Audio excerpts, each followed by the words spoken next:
Welcome to another episode of The Tapestry. I am Dr. Francois Booker Drew, and this show is designed to listen to the narratives of women so that by listening to their stories, you create a portrait of experiences that can serve as lessons for you.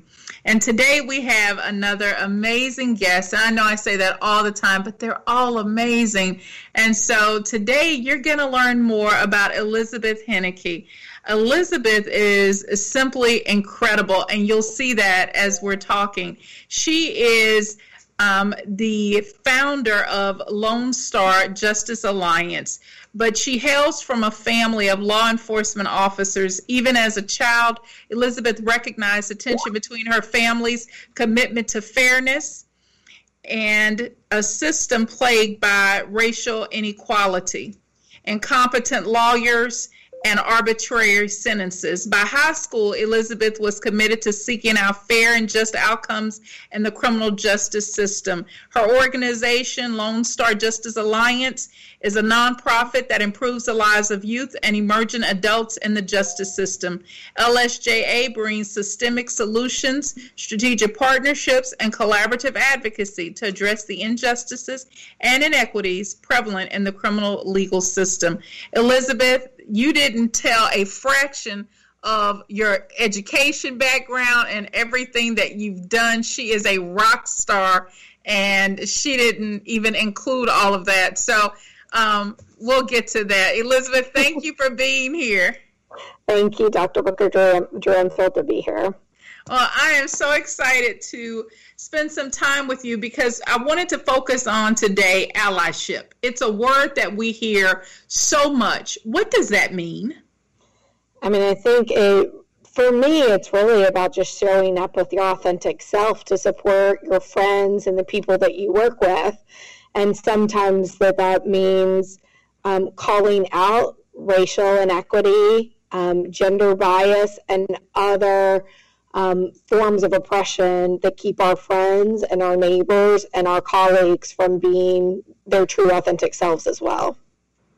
And so how does that show up for you and the work that you do? I think for me what it means is just really, I think a couple of things when I try to, honor those that I work with so that we can partner together in ways that feels right to everyone. And so that can be everything from checking in about whether or not my own implicit bias is coming to a conversation and leading to misunderstanding, to just saying out loud what we're all thinking when there is a racial injustice or the elephant in the room, and just acknowledging it. And I try to do that as much as I can, and to really sort of be supportive of everyone that I work with across racial and gender lines. And so talk about your family and the dynamics with your family, because you didn't necessarily grow up in an environment that really would say allyship. Yeah. So share what that was like, and how did you come to being the person that you are today? Well, I think that's right. So I'm actually in Huntsville right now visiting some family. So I grew up in Huntsville, Texas. And for your listeners, Huntsville is the original source of the modern-day prison industrial complex. So 12 prisons, including Texas's death row, are actually their source of their execution chamber, used to be Texas's death row. And my family lives in a single wide trailer that backs up to the prison. And when I was growing up, we actually lived on prison grounds. We lived at the old Ellis unit, and then again at one of the warden's houses. So I grew up in a family with this really strong commitment to justice. But we were poor and white in a rural community. So what poor whites in a rural community did was to work for the prison system. And it just became a really stark reality that really the only thing that was separating my family from the people that they were guarding, because so many experiences were shared, so many traumas were shared, was really the color of people's skin. And I think I had the opportunity to recognize that because of my own personal relationships that I formed when visiting the Walker County Jail with my grandmother. So she was a Walker County Sheriff's deputy. And we would go behind into the secure parts of the jail, and I would get to know the women and men who cooked in the kitchen. And they would share their stories of life.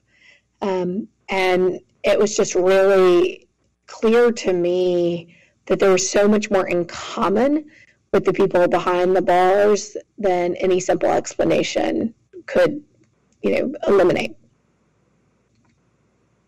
And so how did you take what you saw growing up and then decide I am going to become a lawyer and address these issues?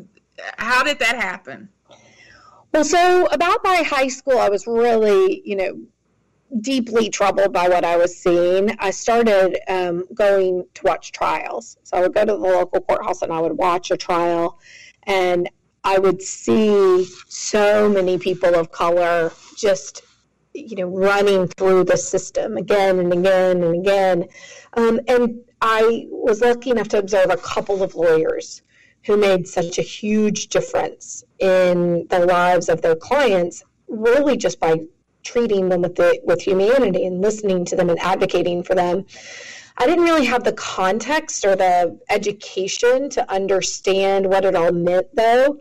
So I was able to go to college at Yale. I went to Yale and I studied history with a focus on the African American experience in the South.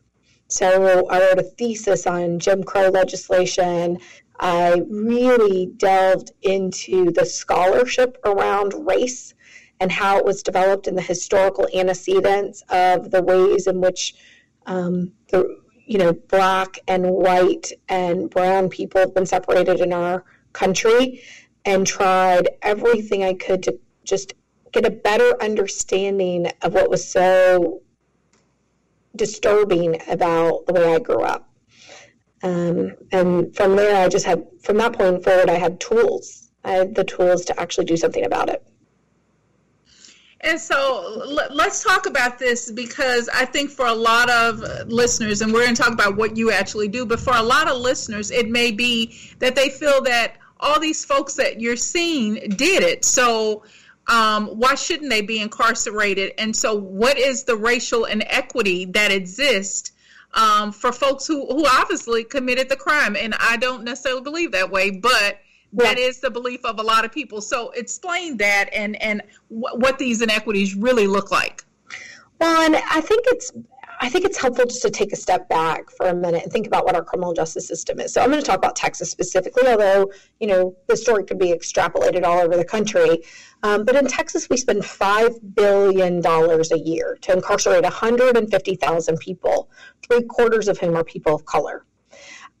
The system is been reported by many to have actually increased the likelihood of future harm. 75% of those who go into prison reoffend within 3 years. 75%. So essentially, we invest $5 billion in a company that fails 75% of the time. So if you're just talking public safety alone, it's no success, right? But let's not just take my word for it. Let's talk to survivors of crime.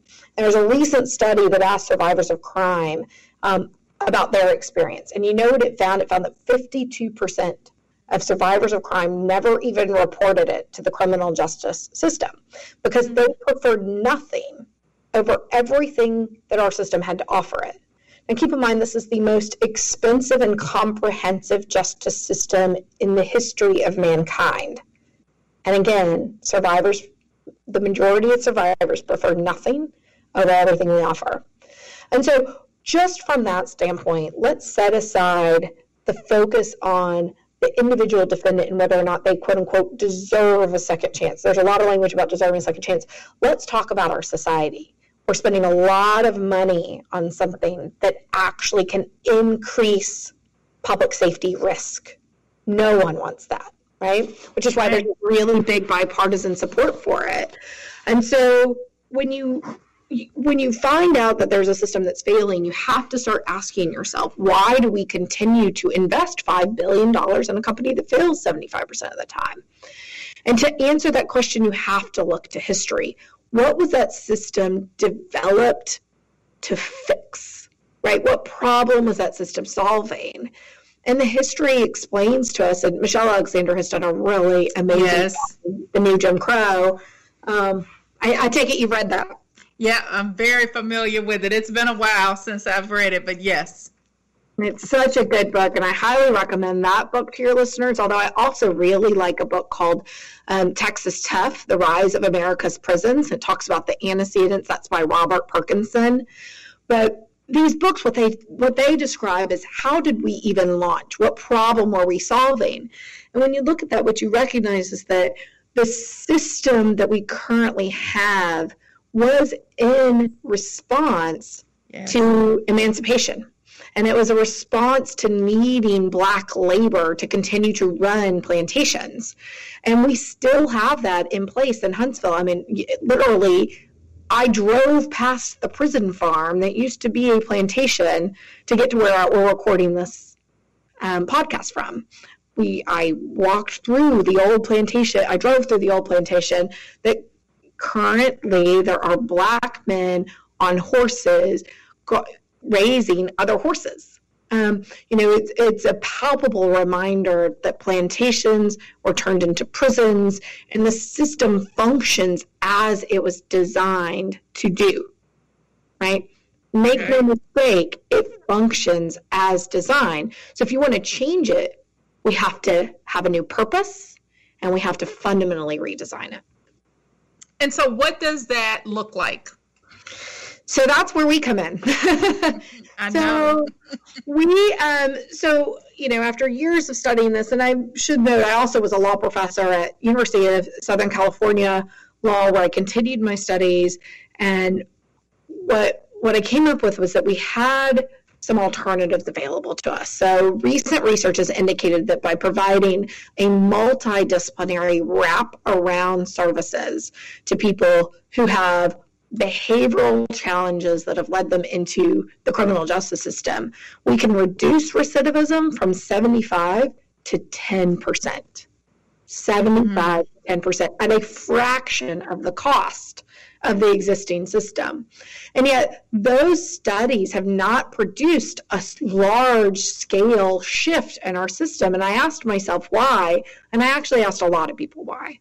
And what I found was that there was concerns about the legitimacy of the studies, because up until now, those studies have only studied small programs in which individuals were cherry-picked to come into them. And so there was a lot of people who said, well, those results are really because not of the wraparound services, but because we're really good at choosing, quote unquote, which defendants will do well. It's the selection bias.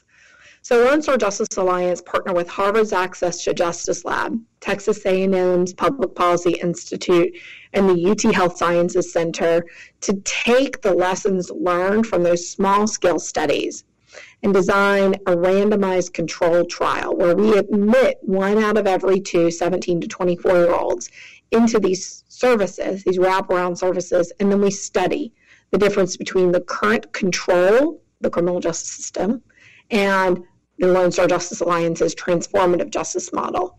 And our hope is that we'll eliminate those naysayers who are worried about selection bias, and will prove that a fundamental shift, a redesign, is not only the right thing to do for the individual defendants, but it's cost effective and it improves overall community social determinants of health. Well, and this is the thing. You're hearing a lot of conversation about defunding police departments and people who are